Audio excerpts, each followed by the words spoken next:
December 1944. The Ardennes forest shivers under a blanket of fresh snow, and through that silence comes the grinding roar of diesel engines. German armor, more than anyone in Allied command thought possible, is tearing westward through fog and frozen mud. Panzer columns that intelligence had declared crippled are suddenly everywhere, and the thin American line is bending, breaking, dissolving into chaos. Before we jump back in, tell us where you're tuning in from, and if this story touches you, make sure you're subscribed, because tomorrow I've saved something extra special for you. In the confusion of that first desperate day, as Tiger tanks roll past stunned infantry positions and communications collapse into static and rumor, a different kind of weapon sits in positions meant for an entirely different war: the 90mm anti-aircraft gun. Tall, angular, designed to throw high explosive shells at bombers cruising at 20,000 feet, its crew trained to track dots on horizontal plotting board to calculate lead angles against aircraft they would never see with naked eyes. Now those crews are staring at something they never trained for: Panzers.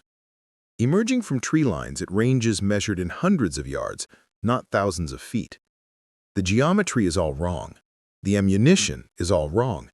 Everything about this moment contradicts the purpose for which these guns were built. Yet in the hours and days that follow, as the German offensive grinds westward and American units scramble to form anything resembling a defensive line, these anti-aircraft batteries will do something no doctrine ever anticipated. They will become tank killers. Not because anyone planned it, not because the weapons were designed for it, but because desperation has a way of rewriting the rules of what is possible. The 90mm anti-aircraft gun was born from a different kind of urgency. In the late 1930s, as war clouds gathered over Europe and the Pacific, American military planners watched with growing alarm as aircraft grew faster, climbed higher, and carried heavier payloads. The existing anti-aircraft artillery, a patchwork of smaller caliber weapons and aging designs, simply could not reach the altitudes where modern bombers operated with impunity. The solution took shape at factories and proving grounds across the United States. A weapon of substantial size and complexity. The barrel alone stretched 15 feet. The entire system, when deployed, stood taller than most men, and the mounting allowed for rapid traverse and elevation to track targets moving at speeds that would have seemed impossible a decade earlier. It fired a shell weighing nearly 25 pounds, propelled by a charge that could send that projectile screaming upward to altitudes where the air thinned and oxygen masks became necessary for survival.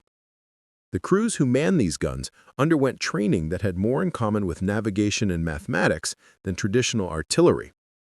They learned to work with mechanical computers that translated the speed, altitude, and bearing of an aircraft into firing solutions. They practiced loading drills until they could maintain a rhythm of fire that kept shells climbing toward bomber formations with mechanical precision. They understood angles of lead, the curvature corrections needed when shooting at extreme range, the way a target's evasive maneuvers could be anticipated and countered by shifting the pattern of bursts. What they did not learn, because no one imagined they would ever need to know, was how to engage armored vehicles. The doctrine was clear and sensible.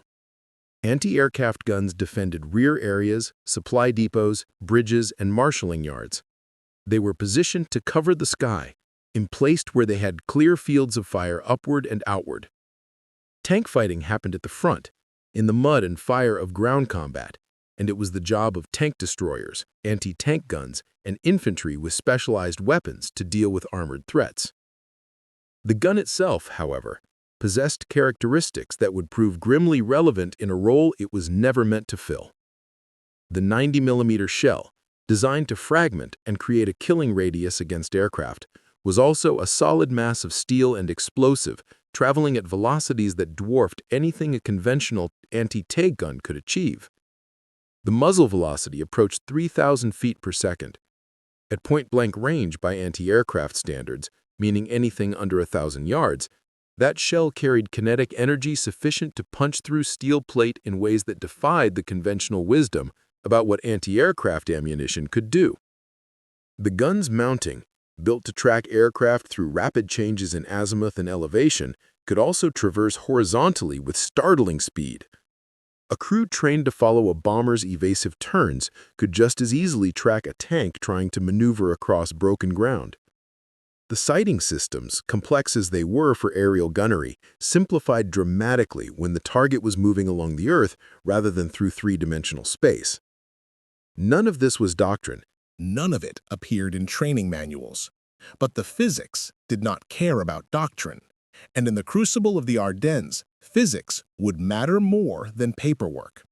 The German offensive that erupted on the 16th of December 1944 was a gamble born of desperation and delusion. Hitler's plan called for a massive armored thrust through the lightly held Ardennes sector, a drive to the coast that would split the Allied armies and recapture the vital port of Antwerp. The forces committed to this operation represented a staggering concentration of armor and infantry, scraped together from reserves and refitted units that had been mauled in earlier fighting. Among those forces were tank battalions equipped with some of the most formidable armored vehicles Germany had produced. Panther tanks with sloped frontal armor that could deflect or shatter rounds from most Allied anti-tank guns. Tiger tanks mounting the feared 88mm gun and protected by armor plate measured in inches rather than fractions. Even the older Panzer IVs, upgraded and upgunned, presented serious threats to American armor and infantry. The weather favored the attackers.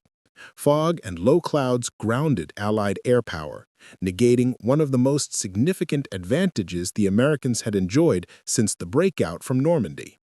German columns moved under that gray ceiling, screened from observation, their approach masked by the terrain and the season.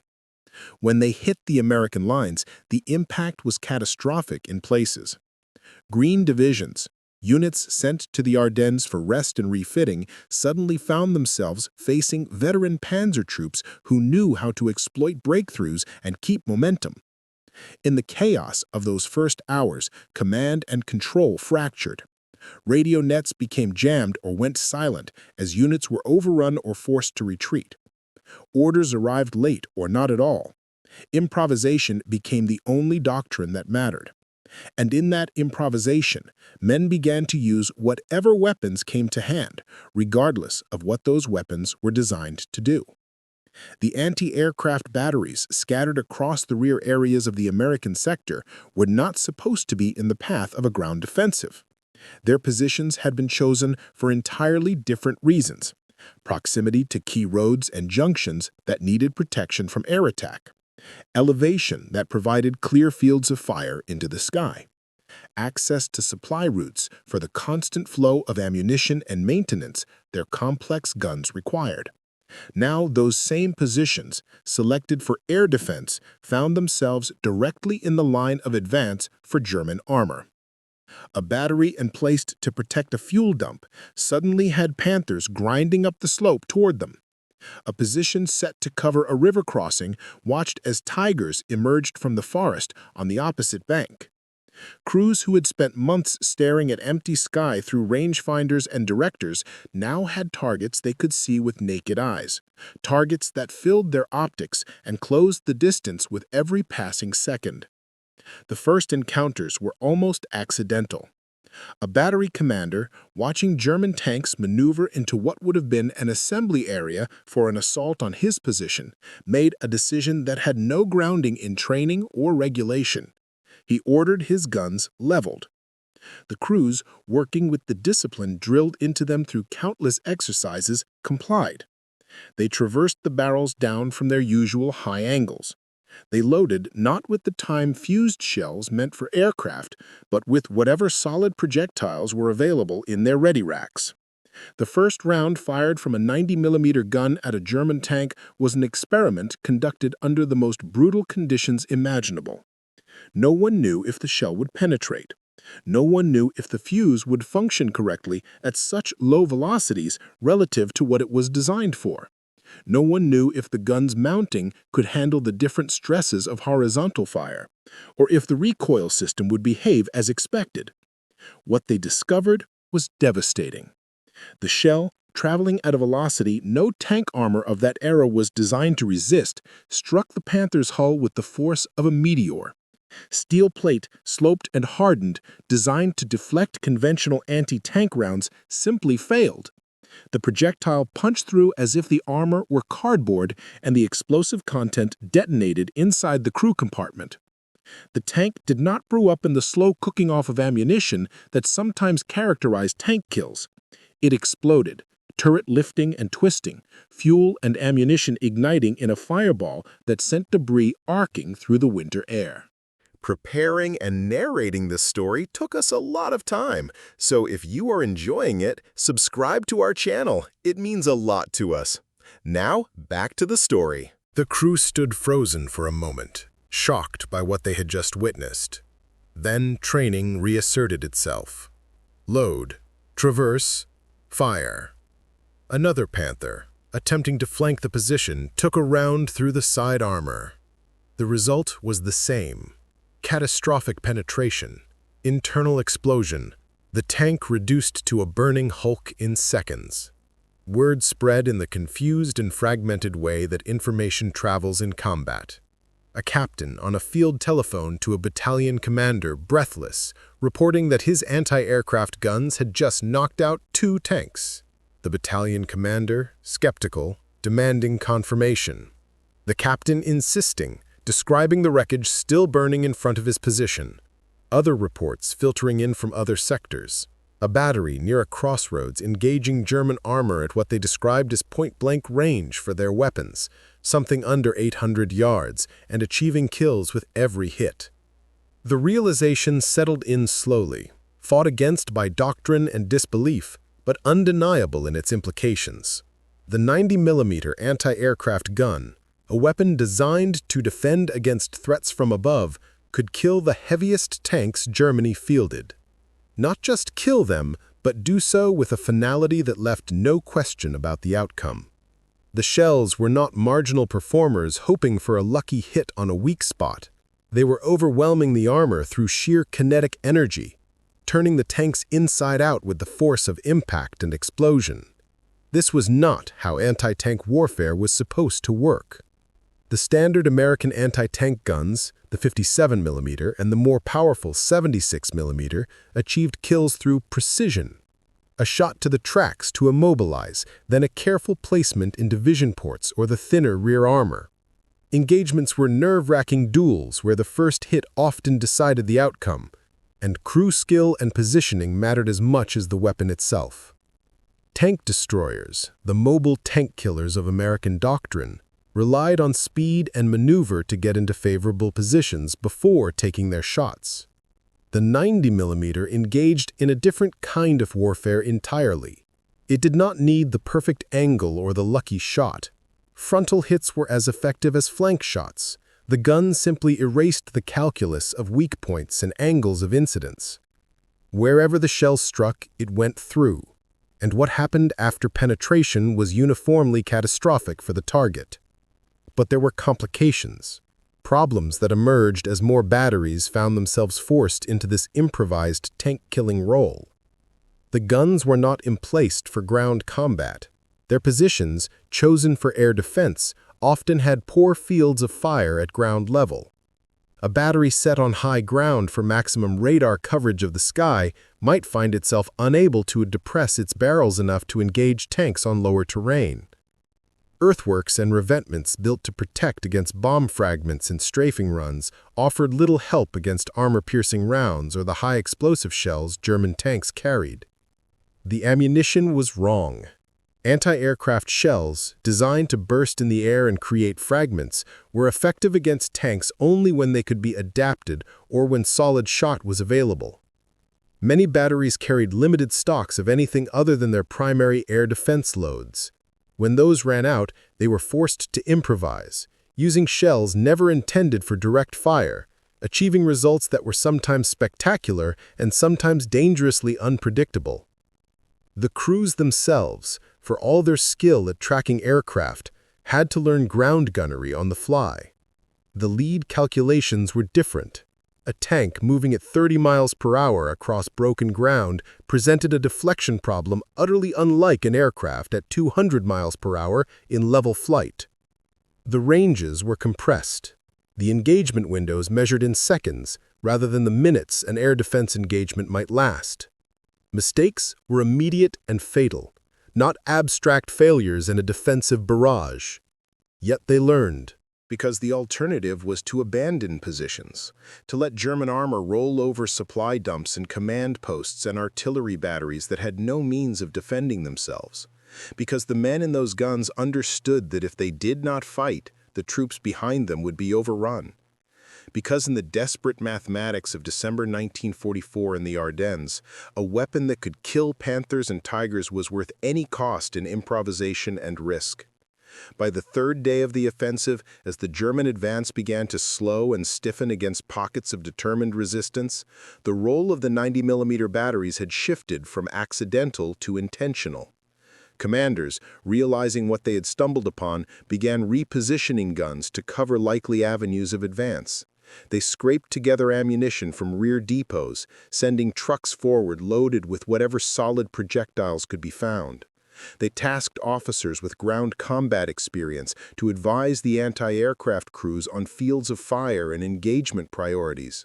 The Germans, for their part, began to encounter something they had not anticipated.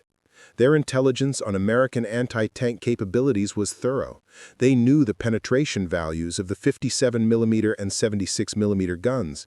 They understood the tactics of American tank destroyers and had developed counters. What they did not know, because it existed in no doctrine and appeared in no intelligence summary, was that tall, angular guns, positioned on high ground behind the American lines, could reach out and destroy their heaviest armor with contemptuous ease. Panzer commanders, accustomed to calculating standoff ranges where their 75mm and 88mm guns could engage American tanks before coming under effective return fire, found those calculations meaningless.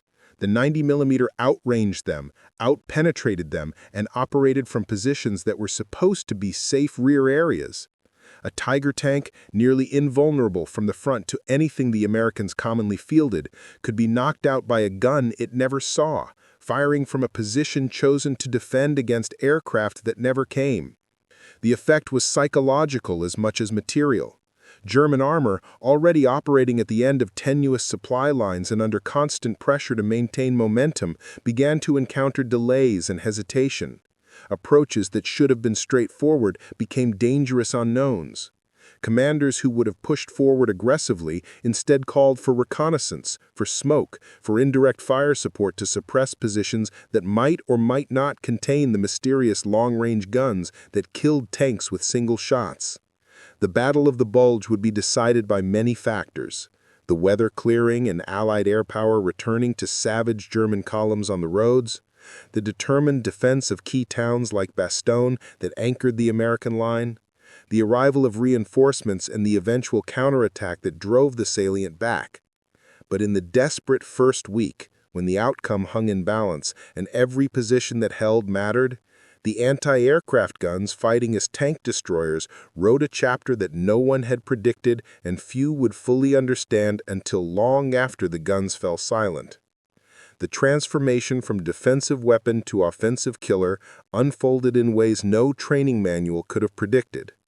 Battery commanders who had spent their careers thinking in terms of altitude and azimuth now found themselves calculating fields of fire across ridge lines and through forest breaks.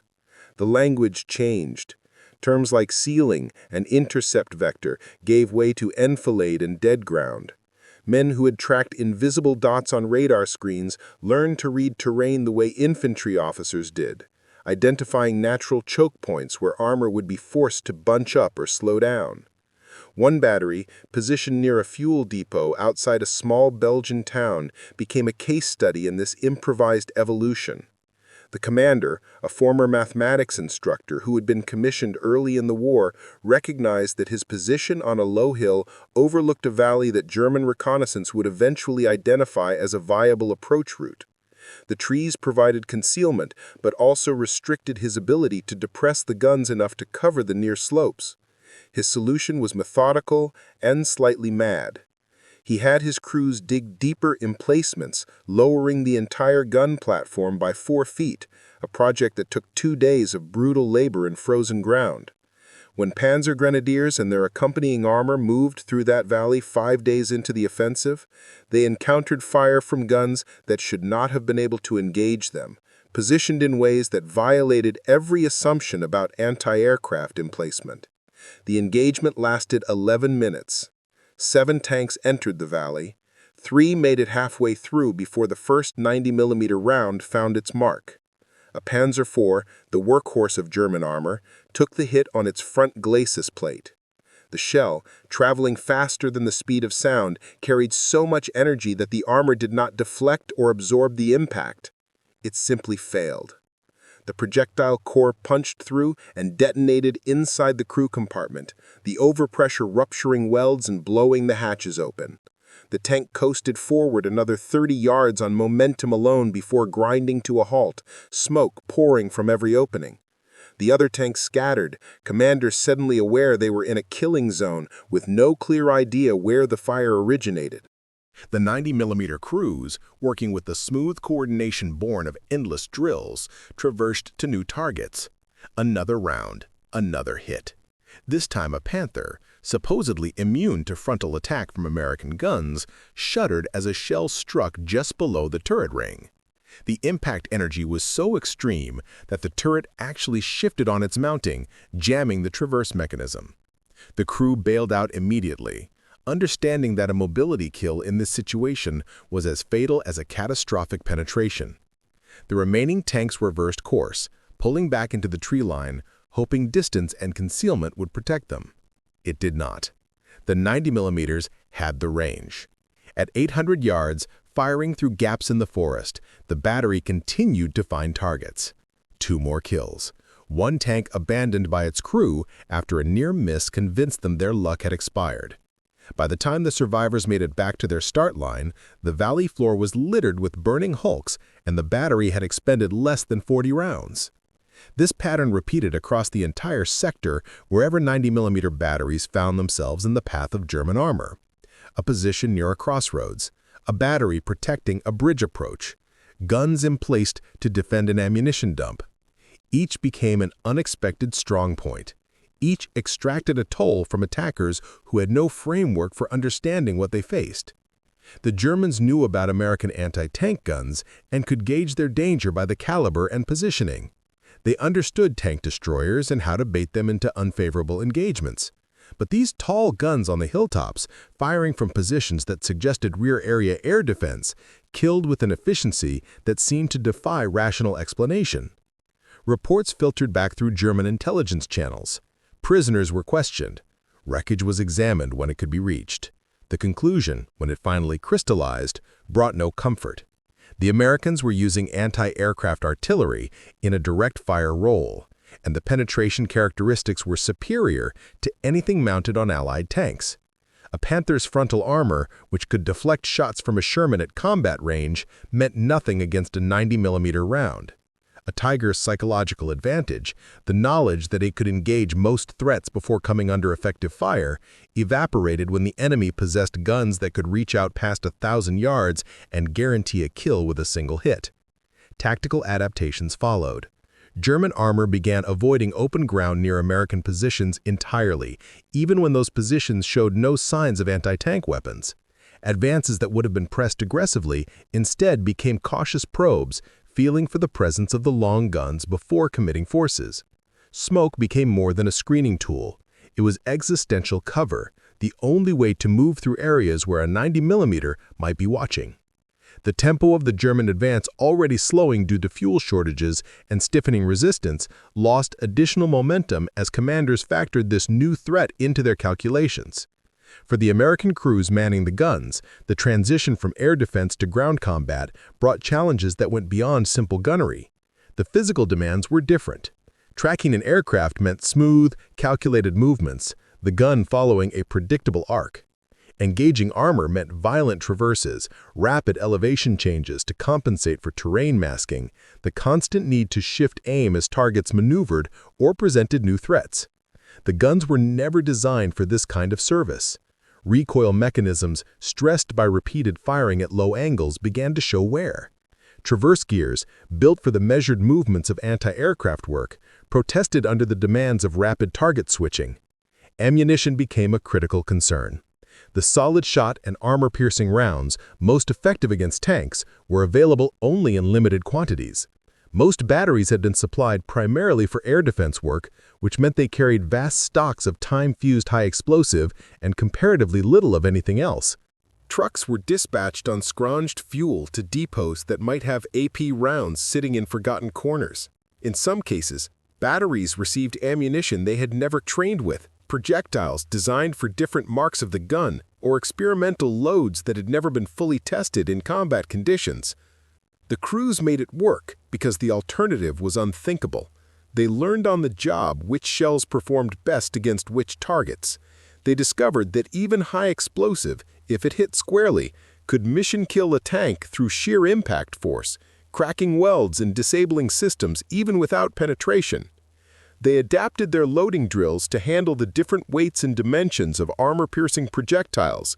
They developed informal techniques for rapid fire that pushed the guns beyond their rated sustained firing tempo, knowing the mechanical consequences but accepting them as the cost of staying alive.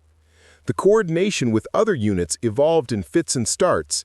Infantry in defensive positions near the gun batteries learned to communicate targets using improvised reference points, a knocked-out half-track or a distinctive tree line, anything that could be quickly identified. Forward observers, trained to call artillery fire, found themselves directing anti-aircraft guns onto ground targets, translating their observations into the language of bearing and range. The radios crackled with exchanges that would have been incomprehensible a week earlier, combining air defense terminology with tank warfare urgency. Some engagements developed a strange rhythm. A German probe would begin, tanks advancing cautiously with infantry support. The 90mm battery would hold fire, waiting for the range to close or for targets to present themselves clearly. The tension in those moments was extraordinary. Crews knowing they had perhaps 30 seconds to identify, aim, and fire before the enemy closed to ranges where their own weapons became effective. The decision point, when the battery commander gave the order to engage, committed everyone to a fight that would be decided in minutes or less. When the gun spoke, the effect was immediate and unmistakable. The crack of the 90mm firing echoed across the landscape, a distinctive report that became associated in German minds with sudden death. The shells arrived almost instantaneously at combat ranges, too fast for evasion, guided by crews who had learned to estimate lead and deflection through brutal trial and error. Hits were usually fatal. Misses were close enough to convince tank commanders that staying in the engagement zone was suicide. The psychological impact multiplied the physical effectiveness. German armor learned to fear the sound of those guns even more than the reality of their reach. Yet the batteries paid for their successes.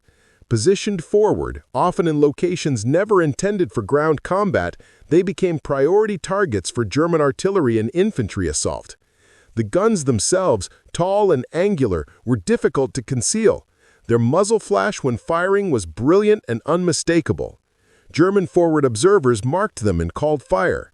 Nebelwerfer rockets, the screaming projectiles that terrorized anyone who heard them coming, rained down on battery positions. High-explosive shells from German field guns searched for the coordinates where the 90mm battery sat. The crews learned to live with incoming fire in ways they never had when conducting air defense missions. In the rear areas, counter-battery fire had been a theoretical concern.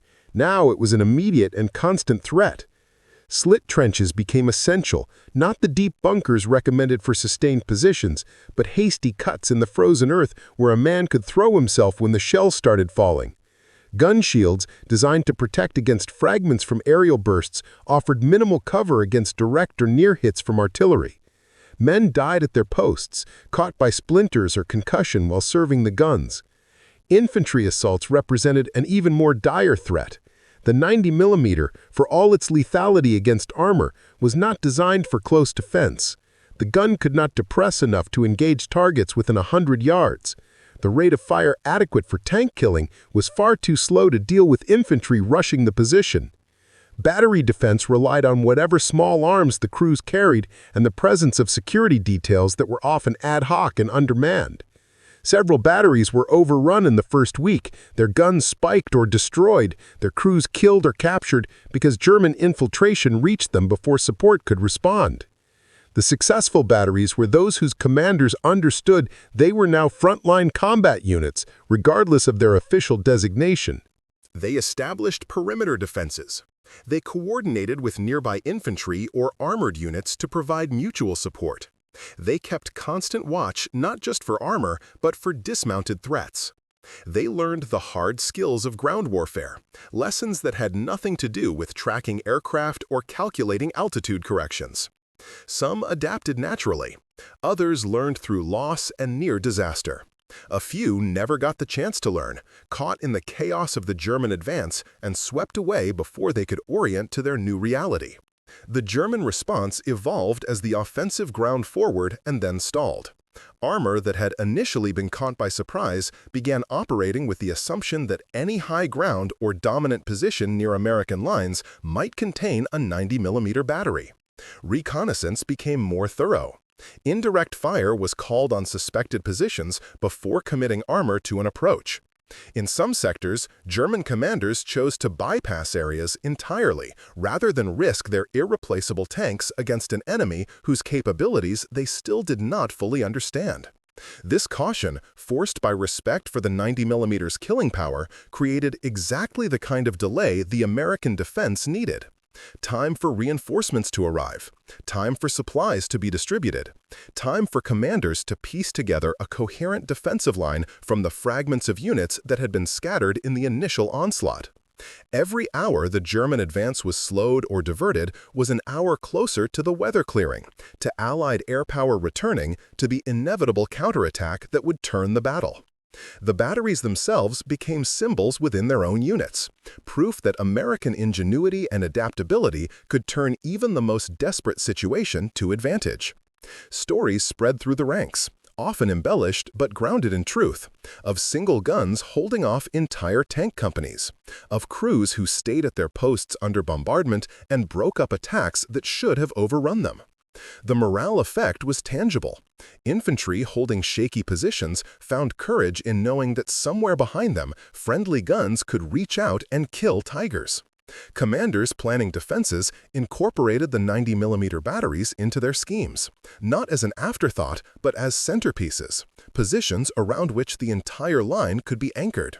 By the 10th day of December, as the German offensive reached its high watermark and began the slow, grinding retreat that would characterize the rest of the battle, the role of the 90mm batteries had been thoroughly proven. Statistical summaries compiled by ordnance officers showed kill ratios that seemed impossible. Single batteries credited with destroying more armor than entire tank destroyer battalions. Guns that had never fired a shot in their intended role, accounting for dozens of enemy vehicles destroyed or disabled. The numbers were difficult to verify in the chaos of battle, but even conservative estimates painted a picture of devastating effectiveness. The cost was equally clear. Batteries reduced to half strength or less by casualties and mechanical failures. Guns worn beyond safe operating limits. Their barrels eroded by the stresses of firing projectiles at velocities and angles they were never designed to handle. Crews exhausted physically and mentally by days of combat in conditions that turned simple tasks into ordeals. The 90mm batteries had saved positions and broken attacks, but they had bled for every success, and the scars would show long after the immediate crisis passed. Command recognized what had happened, even if they did not fully understand how or why. Orders went out to preserve the remaining functional 90mm batteries, to pull them back from the most exposed positions and protect them as the strategic assets they had proven to be. Replacement crews were rushed forward, men pulled from training units and rear echelon positions, given crash courses in ground gunnery that their instructors were inventing as they taught. Mechanics worked miracles to keep damaged guns operational, cannibalizing parts and improvising repairs that would have horrified peacetime inspectors but kept the weapons in the fight. The lessons being learned were written in burning armor and shattered positions, in the survival of units that should have been overrun and the failure of attacks that should have succeeded. The German army in the West would never again achieve the kind of concentrated armored punch it had thrown at the Ardennes. The losses in tanks and experienced crews were irreplaceable. And among those losses, a disproportionate number bore the marks of 90mm penetration, holes punched through armor that was supposed to be proof against anything the Americans fielded, testament to a weapon that had found its calling in the most unexpected way. Up next, you've got two more standout stories right on your screen. If this one hit the mark, you won't want to pass these up. Just click and check them out.